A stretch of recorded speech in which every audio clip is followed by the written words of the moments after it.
रायपुर के मोमिनपारा इलाके में गौवंश की हत्या को लेकर बजरंग दल के कार्यकर्ताओं ने आक्रोश जताते हुए रायपुर एसएसपी ऑफिस का घेराव किया।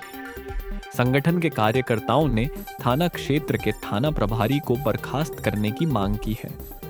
बजरंग दल ने प्रशासन पर गंभीर आरोप लगाते हुए कहा है कि उनका सूचना तंत्र पूरी तरह से विफल साबित हो रहा है, जिसके चलते इस तरह की घटनाएं हो रही हैं। कार्यकर्ताओं ने प्रशासन से यह भी सवाल किया कि गौ संरक्षण और सुरक्षा के लिए जो प्रयास किए जा रहे हैं वे पर्याप्त क्यों नहीं हैं।